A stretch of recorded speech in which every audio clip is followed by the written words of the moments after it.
Okay, so we're going to be talking about I/O manipulation or input-output manipulation on the AVR ATMEGA microprocessors. The material for these slides come from the AVR Microcontroller and Embedded Systems Using Assembly and C textbook. And you can find more about the authors and the textbook at nicerland.com. I also refer you to the instruction set manual and the documentation on the GCC compiler that you find with, for instance, MPLAB X, the XC8 compiler tools. We'll begin with a short presentation, a short overview of the pinouts for the AVR style microprocessors and the structure of these pins. Inside of the chip that's inside of your board, there is the CPU where most of the math and sort of processing happens. There are memory units as well. There's the timer unit. There's the interrupt service routine module. And there are the I/O pins that come through the input-output ports.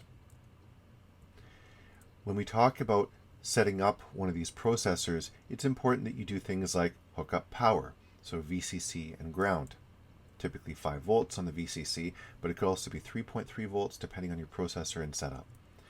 We often want to put a crystal on the XTAL1 and 2 pins, and we often need to have a reset button in order to properly start up or restart the processor.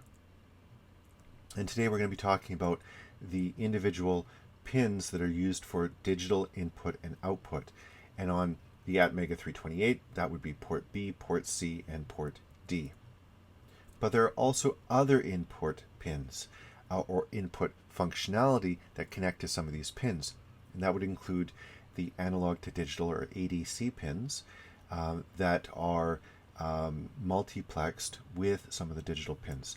And here you'd also want to deal with things like the analog reference, analog VCC, etc. Okay, so here's a simplified view of the digital pins that we use on the ATMEGA 328.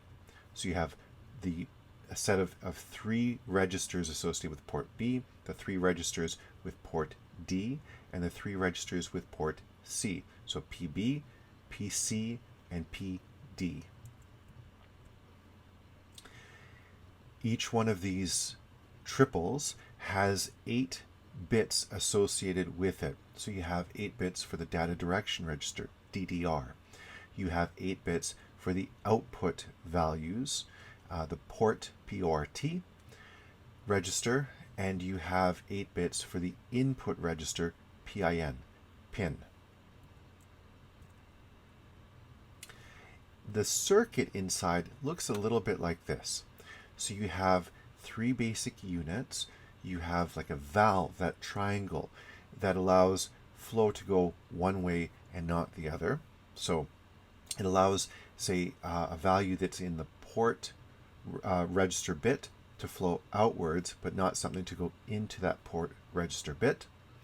And that valve is turned on and off by the DDR bit associated with that particular pin. And then you have the pin register, which allows the any input coming in from the outside world to flow into the chip and to be read. Now, because we have a data direction register, basically we can get sort of 4 different possible combinations when it comes to the port register. So when DDR is set to 1, we want the port pin or port bit to be an output. And so when the port bit is either 0 or 1, then the output signal is either going to be a logic 0 or a logic 1. Things get a little bit different and interesting when we set the DDR bit to be 0.